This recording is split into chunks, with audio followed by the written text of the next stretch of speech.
ഇന്നത്തെ നമ്മുടെ truth inside എത്തി നിൽക്കുന്നത് തലസ്ഥാന നഗരിയായ ഡൽഹിയിൽ നിന്നും അടർത്തി മാറ്റപ്പെട്ട ഒരു കോളനിയിലാണ്. കോളനി എന്ന് വെച്ചാൽ വെറും കോളനിയല്ല, കലകളുടെ കോളനി, കലാകാരന്മാരുടെ മാത്രം കോളനി. ലോകത്തിലെ തന്നെ ഏറ്റവും വലിയ കലാകാരന്മാരുടെ സമൂഹമാണിത്. അതാണ് കഠ്പുത്തലി കോളനി.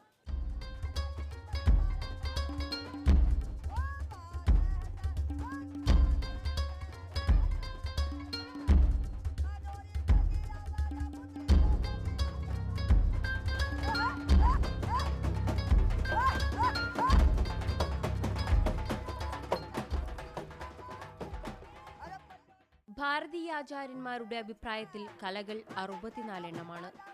ഇവയെല്ലാം അതേ തനിമയോടെയോ വിവിധ രൂപത്തിലോ ഭാവത്തിലോ കഠ്പുത്തലി കോളനിയിൽ കാണാം.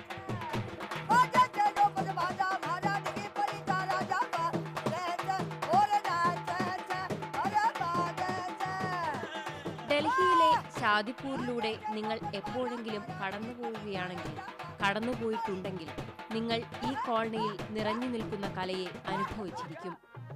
ആ അനുഭവത്തെ വകഞ്ഞുമാറ്റി നിങ്ങൾക്ക് പോകാനുമാകില്ല.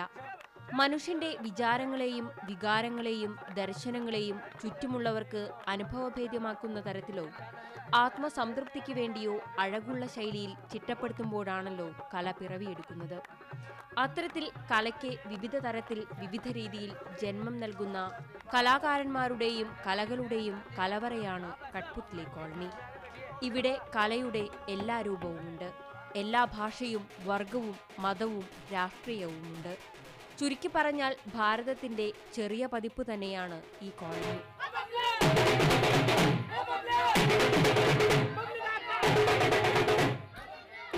1950 രാജസ്ഥാനിൽ നിന്നും ഏതാനും പാവക്കൂത്ത് കലാകാരന്മാർ ഡൽഹി ലക്ഷ്യമാക്കി യാത്രയാരംഭിച്ചതോടെയാണ് കഠ്പുത്തലി കോളനിയുടെ ചരിത്രം ആരംഭിക്കുന്നത്. ഡൽഹിയിലെത്തിയ അവർ തെക്കുപടിഞ്ഞാറൻ ഭാഗമായ ഷാദിപൂരിലെത്തി കുടിലുകൾ കെട്ടി പുത്തൻ ജീവിതം ആരംഭിച്ചു. ജീവിതവും തൊഴിലും ഉപാസനയുമെല്ലാം കലയായിരുന്നതിനാലും അതിനുള്ള മാധ്യമം പാവകളായതിനാലും അവർ കോളനിക്ക് പാവ എന്നർത്ഥം വരുന്ന കഠ്പുത്തലി എന്ന പേര് തന്നെ നൽകി. പിന്നീട് രാജ്യത്തിന്റെ വിവിധ ഭാഗങ്ങളിൽ നിന്നായി തെരുവുകലകളുമായി ഡൽഹിയിലെത്തിയവരെല്ലാം കഠ്പുത്തലി കോളനി നിവാസികളായി. തെരുവുമാന്ത്രികരും പാമ്പാട്ടികളും പാവക്കൂത്തുകാരും പാട്ടും നൃത്തവുമൊക്കെയായി കലാകാരന്മാരുടെ മാത്രം ലോകമായി അത് മാറി.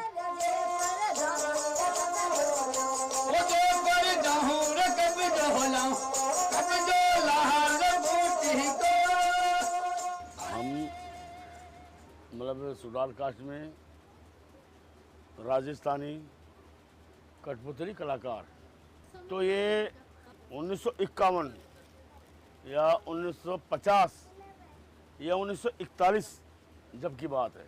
अच्छा, तो हम लोग फिर क्या हुआ, जब हमारे अच्छा आप इंटरव्यू लेना चाहते हैं तो मैं आपको पूरा दूं या मतलब अधूरा दूं. उसके बाद में जब हमारे पिताजी अपने गांव आए तो फिर उसके बाद में क्या हुआ, हम बिहार घूमे. हमारे पिताजी हमको ले गए सिक्किम, जो सिक्किम प्रति आसाम में, वहाँ घूमे. दार्जिलिंग घूमे, गंगटोक घूमे, बिहार में घूमे, पंजाब में घूमे, राजस्थान में घूमे, हरियाणा में घूमे. फिर हम लोग क्या किया कि कोई सब लोग हमारे क्या किया, यहाँ शादीपुर ड्यूपी में आ गए. शादीपुर में 2-4 घर आ गए तो हम जैसे भी लोग वहाँ पर आ गए.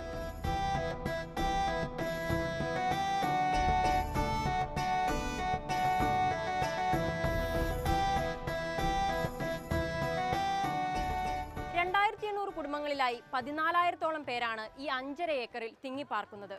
കുട്ടികളും വലിയവരും മൃഗങ്ങളും പാവകളും എല്ലാം തിങ്ങിപ്പാർക്കുന്ന ഒരു കലാകേന്ദ്രം.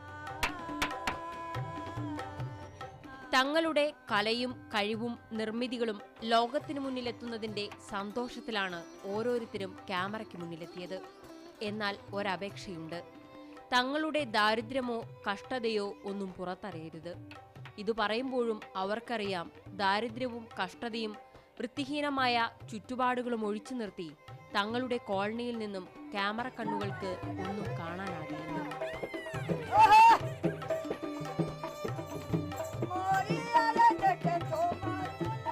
भगवान के दिया है, सबको इसी में मौज हमारी, सब में बाहर हमारी। पापड़ शो में हमारा गाना बजाना, हमारा ढोल हमारा, इसी में हम मस्त हैं। अभी के लिए मत चिना रखेंगे। अभी गरीब आदमी है, जैसे इसमें मौज है भगवान की दया से। इसी में 60 साल होगी मेरे को, इसी जगह में 60 साल होगी। ഇതെല്ലാം പറഞ്ഞ് കണ്ണു തുടച്ച് കേസരി പറയും ഈ ബുദ്ധിമുട്ടൊന്നും ഒന്നുമല്ലെന്ന്. ഈ കഷ്ടപ്പാടും അതിനാലുണ്ടാകുന്ന സഹകരണവുമാണ് കലാവാസനയ്ക്കുള്ള പ്രചോദനമെന്നാണ് കഠ്പുത്തലിക്കാരുടെ വിശ്വാസം. കലയും കഥാപാത്രങ്ങളും അവയ്ക്കുള്ള ഊർജവും നൽകുന്ന കഠ്പുത്തലി കോളനി അവർക്ക് അമ്മയാണ് താനും.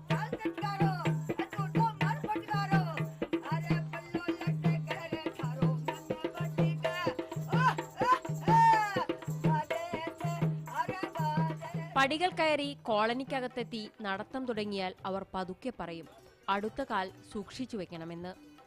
ഓടകൾക്ക് മുകളിലൂടെയോ ഓടകൾ കടന്നോ ഓടയിലൂടെയോ ആണ് ഇനിയുള്ള നടപ്പ്. നമുക്കിത് ഒറ്റവാക്കിൽ ഓടയാണ്, അഴുക്കുചാലാണ്. ഇവർക്കിതങ്ങനെയല്ല. അടുക്കളയും കക്കൂസും നടപ്പാതയും പൂന്തോട്ടവും കളിസ്ഥലവും എന്തിനെ കിടപ്പുവരെ എല്ലാം ഇതിനു മുകളിലാണ്.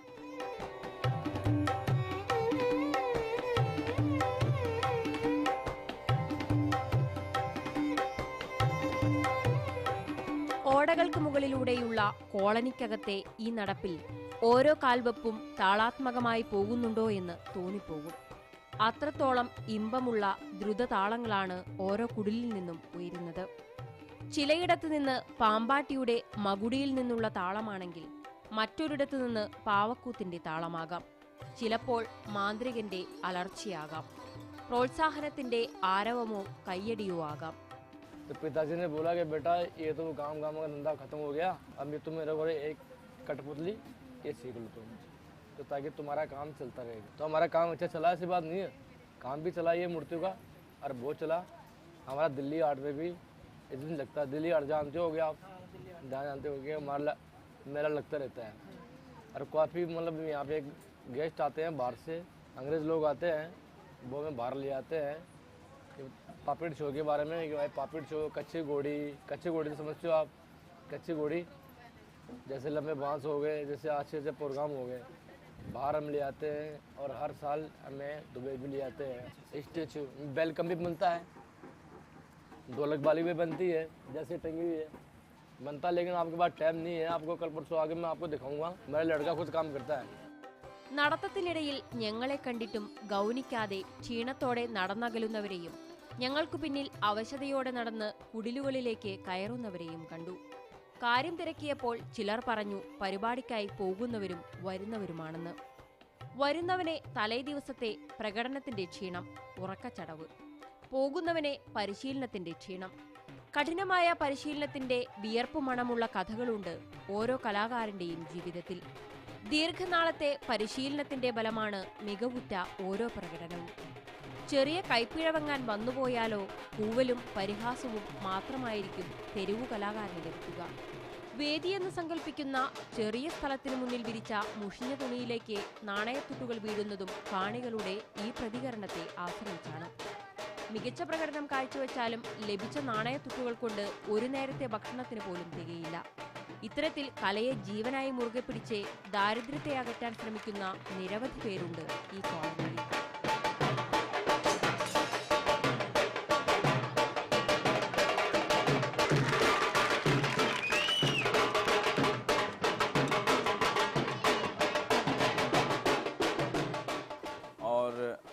मतलब पैसा कमाने के लिए हमारे पास सिर्फ कठपुतली है, लेकिन उसके लिए शोज़ नहीं है। तो लेकिन हम लोग कोशिश रहता है हमारा कि कठपुतली को किसी तरह से ज़िंदा रखा जाए। कभी कुछ नया उसमें डालते हैं शोज़ के लिए, तो हमारे शोज़ देखने के लिए आते हैं। और बाकी तो इंटरटेनमेंट इतना आ गया है कि कठपुतली को कोई पूछता ही नहीं। पहले ज़माने में लोग अपने घरों से बाहर निकलते थे शो देखने के लिए। नाटक की भी बात करो तो, कठपुतली की भी बात करो तो, पहले ज़माने में कॉलोनीज़ में शोज़ होते थे, लोग सारे जमा होते। आजकल टीवी मीडिया में इतना इंटरटेनमेंट है कि फिल्म देखने भी नहीं जाते हैं आजकल लोग, सारा कुछ अपने घर पे ही देखना चाहते हैं। इसलिए कठपुतली का अभी लाइफ ऐसा ही है, मतलब काम ना होने के कारण उन्होंने कठपुतली का जो काम है वो बहुत कम है और अलग अलग काम करने लगे। इवन हमारा ये हाल है, हमारे पपेटर लोग जो हैं मेट्रो स्टेशन पे भीख मांग रहे हैं। ऑलरेडी यहाँ पे बिछड़ चुकी है फैमिलीज़ कठपुतली के नाम से। पैसा, ज़िंदगी में पैसा और खाना बहुत ज़रूरी है। अगर पैसा नहीं तो खाना नहीं है, खाना नहीं तो फिर आर्ट नहीं है। अगर आर्ट को ज़िंदा रखना है तो सरकार को भी देखना पड़ेगा हमें कि कठपुतली को कुछ बढ़ावा मिले, शोज़ मिले तो सीखते हैं, नहीं तो कौन सीखेगा। सब ये ख़त्म होते जा रहे हैं धीरे धीरे।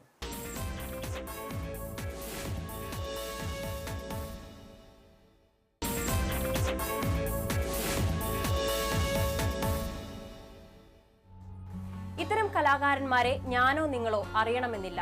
അറിയേണ്ടതിന്റെ ആവശ്യകതയെപ്പറ്റി ചോദ്യം ചെയ്യുന്നവരുമുണ്ട്. എന്നാൽ അത്തരം ചോദ്യങ്ങളെയെല്ലാം മാറ്റി നിർത്തി ഇവരെ അറിയുന്നവരെ കുറിച്ച് ചോദിച്ചാൽ നിങ്ങൾ അത്ഭുതപ്പെടും.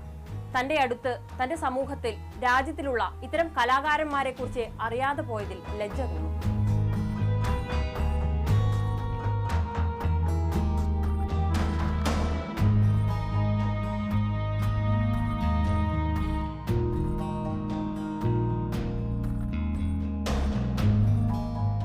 हाँ, यहाँ से हम लोग ब्रॉड जाते हैं,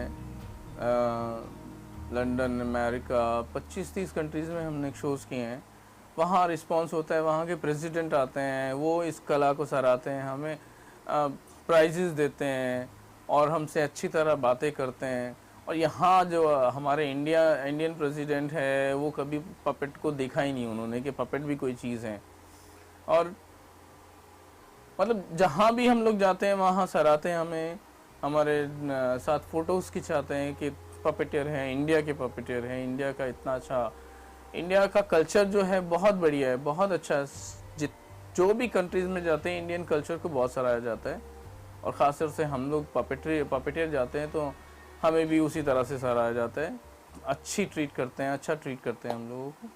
और जब यहाँ वापस आते हैं तो हमें इसी कला को फिर कोई ध्यान नहीं देता। ഇത്തരത്തിൽ ആയിരക്കണക്കിന് ജീവിച്ചിരിക്കുന്നവരുടെയും ജീവിച്ചവരുടെയും കലാജീവിതം പറയാനുണ്ട് ഈ കോളനിക്ക്. കഥകൾ കേട്ട് കുടിലുകളിൽ നിന്ന് അടുത്തതിലേക്ക് മാറുമ്പോൾ കലാപ്രകടനത്തെ പോലെ വർണ്ണാത്മകമായതോ ഇമ്പകരമായതോ ഒന്നും ഒരു യഥാർത്ഥ കലാകാരന്റെ ജീവിതത്തിൽ ഇല്ലെന്നു മനസ്സിലാകും. പക്ഷേ കലയോടുള്ള സ്നേഹത്താൽ കോളനിയിലെത്തുന്ന പരിഷ്കൃത ലോകത്തു നിന്ന് അവർ ദാരിദ്ര്യത്തെ മറച്ചുവെക്കും. അവരുടെ സ്ത്രീകൾ പൊളിഞ്ഞ മേൽക്കൂരകൾ സാരി കൊണ്ട് മറയ്ക്കും, പുകയാത്ത അടുപ്പുകൾ മൂടിവെക്കും, വിശന്നുകരയുന്ന കുട്ടികളെ ശബ്ദമുണ്ടാക്കുന്നതിനെ ശാസിക്കും. കഷ്ടപ്പാടുകൾ കണ്ട് ആരെങ്കിലും ഈ തൊഴിൽ വിട്ടുകൂടെ എന്ന് ചോദിക്കുമോ എന്ന് അവർ ഭയപ്പെടും. അത്തരത്തിലുള്ള ഒരു ചോദ്യം അവർക്ക് ചിന്തിക്കാനാകില്ല. കല തൊഴിലിനപ്പുറം ഉപാസനയാണ്. यहाँ करीब हो गए 50-60 साल इसी इलाके में। यहाँ कुछ भी नहीं था, जंगल था ये, खाली ये मील थी आटे वाली लेन के पार। जब आके पड़े हम लोग, छोटी मोटी ईंटें, छोटे मोटे लाके अजवाड़े, और ये हमने बनवाए। प्रोग्राम भी करते हैं स्कूलों के, तो छोटी मोटी जगह में पड़े हैं आप लोगों के कृपा से। और भगवान देगा तो यहाँ ही हमें तो रहना चाहिए, और कहाँ नहीं जाना है। और अपना कमा के खाते हैं, किसी के कर्जवान है नहीं। आते हैं 5 रुपये कमाते हैं तो खा लेते हैं।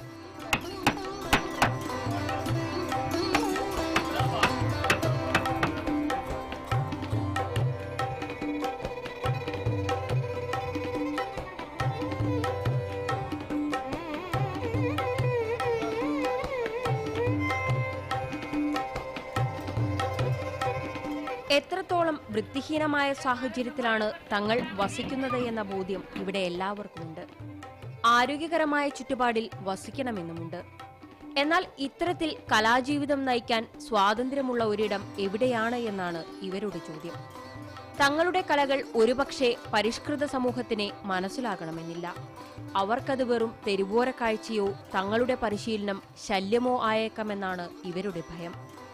മറ്റുള്ളവരുടെ കണ്ണിൽ ഞങ്ങൾ ചേരി നിവാസികളാണ്. ഒരു ചേരി നിവാസിയെ പുറം ലോകത്തുള്ളവർക്ക് കലാകാരനായി കാണാൻ കഴിയില്ലെന്നാണ് ഇവരുടെ വിശ്വാസവും അനുഭവവും. ഇനി ആരെങ്കിലും വന്നാൽ തന്നെ അവരെ കലാകാരന്മാർ ഒന്ന് സംശയിക്കും. അങ്ങനെ വന്നവരും പരിചയപ്പെട്ടവരും എത്തുന്നതും പരിപാടിക്കായി ക്ഷണിക്കുന്നതും തലമുറകളായി കൈമാറി വരുന്ന മാന്ത്രിക രഹസ്യങ്ങളും കലകളും ചോർത്തിയെടുത്ത് വ്യാപാരം നടത്താനും കലയെയും കലാകാരനെയും സമ്പാദനോപകരണമാക്കി മാറ്റാനുമാണ് എന്നതാണ് ഇവരുടെ ഇതുവരെയുള്ള അനുഭവം.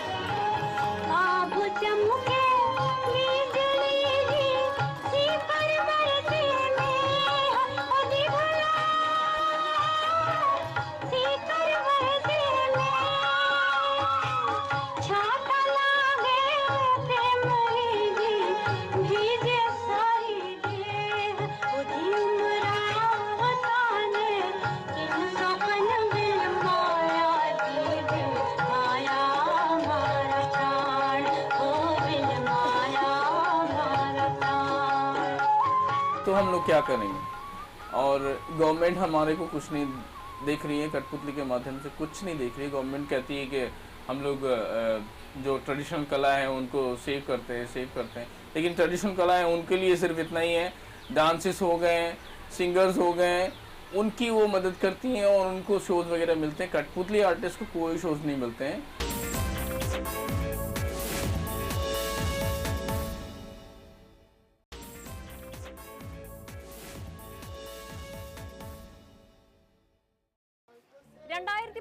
ായിരുന്നു കോളനിക്കാരെ ഒന്നടങ്കം ദുഃഖിപ്പിച്ച ഡൽഹി സർക്കാരിന്റെ നടപടിയുണ്ടായത്. വികസനത്തിന്റെ മുഖംമൂടിയോടുകൂടിയായിരുന്നു ഡൽഹി സർക്കാർ അവതരിച്ചത്. ഒരാൾക്ക് ഒരു മുറിയും അടുക്കളയും കക്കൂസുമടങ്ങുന്ന ഫ്ളാറ്റ് നൽകി 5.5 ഏക്കറിൽ വ്യാപിച്ചു കിടക്കുന്ന ചേരിയെ ഫ്ളാറ്റ് സമുച്ചയത്തിലേക്ക് പറിച്ചു നടാനായിരുന്നു സർക്കാരിന്റെ ശ്രമം. ഇക്കാര്യത്തിൽ സ്വകാര്യ പങ്കാളിത്ത അടിസ്ഥാനത്തിൽ ഡൽഹി വികസന അതോറിറ്റി രഹേജ എന്ന കമ്പനിയുമായി കരാറിലെത്തി. കോളനി സ്ഥലത്തിന്റെ ഉടമസ്ഥരും രഹേജ കമ്പനിയായി. 5.5 ഏക്കറിലുള്ള കോളനിയെ ഫ്ളാറ്റ് സമുച്ചയത്തിലൊതുക്കി ബാക്കി സ്ഥലത്ത് വ്യാപാര കേന്ദ്രങ്ങൾ, ഇതായിരുന്നു കമ്പനിയുടെ ലക്ഷ്യം. ഇതിനായി വാഗ്ദാനം ചെയ്തതോ സ്വിമ്മിംഗ് പൂളും ഹെലിപ്പാഡും അടക്കമുള്ള സൗകര്യങ്ങളോടെയുള്ള 54 നില കെട്ടിടം. ഔദ്യോഗികമായി പ്രഖ്യാപിച്ച പദ്ധതികൾ പോലും വർഷങ്ങളെടുത്ത് പൂർത്തിയാക്കുന്ന സർക്കാരുകൾ വാഗ്ദാനങ്ങൾക്ക് ശേഷം കോളനി നിവാസികളുടെ കാര്യത്തിൽ എത്രത്തോളം ജാഗ്രത കാണിക്കുമെന്ന് ബോധ്യമുള്ളതിനാൽ തന്നെ അവർ ഒരുമിച്ചു നിന്നു, ശക്തമായി തന്നെ. രേഖാമൂലമുള്ള ഉറപ്പ് ലഭിക്കാതെ ഒഴിഞ്ഞുപോകില്ലെന്ന ഉറച്ച നിലപാടിൽ കുടിലുകൾ പൊളിക്കാനെത്തിയ വികസനത്തിന്റെ JCB കൈകൾക്കുള്ളിൽ ചുരുണ്ടുകിടന്നായിരുന്നു സ്ത്രീകളും കുട്ടികളുമടക്കമുള്ള കലാകാരന്മാരുടെ സംഘം ഒഴിപ്പിക്കലിനെ പ്രതിരോധിച്ചത്.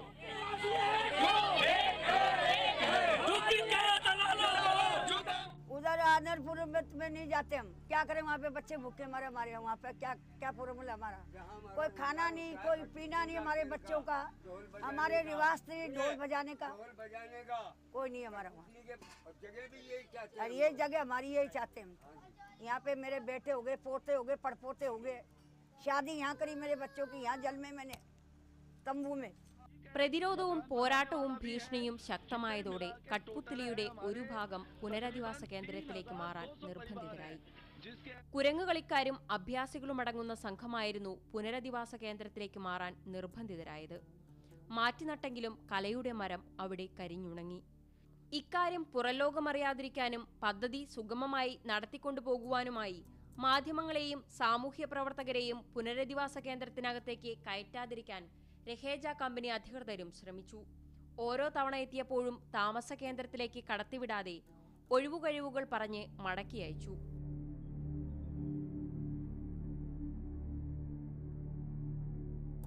കലയും കലാകാരന്മാരും 4 ചുവരുകൾക്കുള്ളിൽ ശ്വാസം മുട്ടി. കലാകൂട്ടായ്മകളും പരിശീലന വേദികളും അവർക്ക് അന്യമായി. അതിനുള്ള ഒരിടം അവിടെയില്ലായിരുന്നു. മരണവീട് പോലെ അവിടം ശാന്തമായിരുന്നു.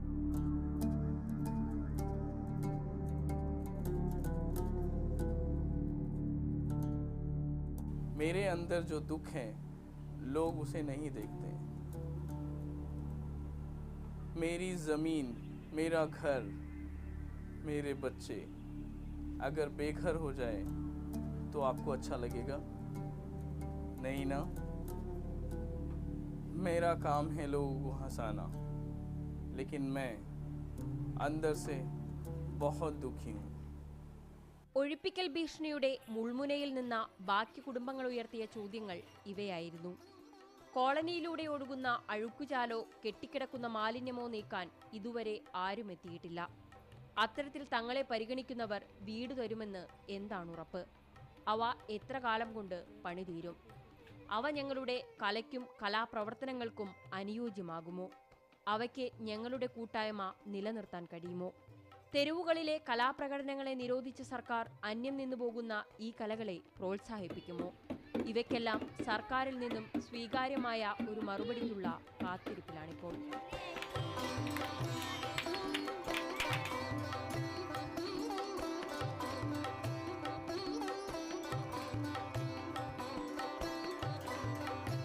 तो उसमें हम फ्लैट में तो बिल्कुल हो ही नहीं पाएगा, छत गिर जाएगी, कितना करेंगे हम लोग? अगर उससे मारेंगे चोट तो नीचे वाले को प्रॉब्लम होगी। नीचे डीडीए दें तो हमें छोटे छोटे प्लॉट्स दे दें तो हम लोग उसमें सारा कुछ हमारा हो जाएगा। जो गवर्नमेंट है वो हमारी ज़िंदगी से खेल रहे हैं। आप लोगों को फ्लैट दे दिए जाएंगे, आप उसी में बंद होके मर जाओ, और ना तो खाना मिलेगा, ना पीना मिलेगा, ना पानी, ना कुछ। अगर पैसा नहीं होगा, हम लोग काम नहीं करेंगे तो पैसा नहीं होगा, पैसा नहीं होगा तो हमें खाना नहीं मिलेगा, और खाना नहीं होगा तो लोग ऐसे ही बिना खाए मर जाएंगे। बिल्डर ने क्या किया है, 20% में हम लोगों को जगह दी है और 80% उसको बिल्डर को जा रहा है। 80% बिल्डर को जा रहा है, जबकि होना ऐसा चाहिए कि 80% हम लोगों को मिले और 20% में वो काम करें। अभी हमारे लिए इस जगह के लिए विदेश में लोग, जो बाहर कंट्रीज़ के लोग हैं, वो चिंता करते हैं। वो कई लोग ऐसे हैं जो कि वो कहते हैं कि हम लोग इसका जो कुछ करोड़ में इसका सौदा हुआ है, 6-7 करोड़, आई थिंक, मुझे पर्टिकुलर नहीं मालूम है। तो वो कहते हैं कि हम दे देते हैं, हम सब मिल के देते हैं इतना करोड़ रुपया, और आप लोग ज़मीन ले लो। आप लोग 2 साल 3 साल के लिए जाएंगे तो वापस हम यहीं आपको देंगे, और आपके फ्लैट्स नंबर ये होंगे और आपका जगह ये होगा। ऐसा कुछ रिटर्न में नहीं दे रही है। तो जब तक रिटर्न में नहीं देगी तो हम लोग यहाँ से बिल्कुल नहीं जाएंगे।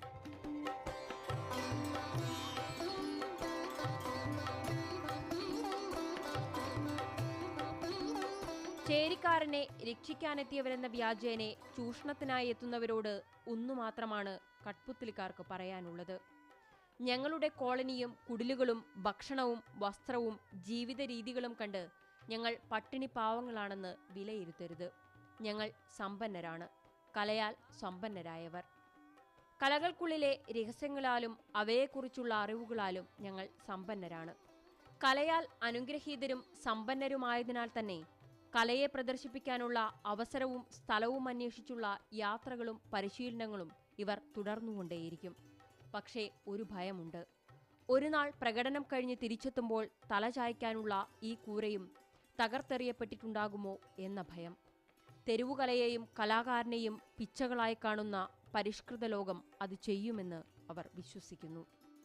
ഏതു രീതിയിൽ കുടിയിറക്കപ്പെട്ടാലും കഠ്പുത്തലി കോളനി നിവാസികൾക്ക് നെഞ്ചോട് ചേർത്ത് പിടിക്കാനുണ്ടാകും അവരുടെ കലയെയും പ്രകടന ഉപകരണങ്ങളെയും.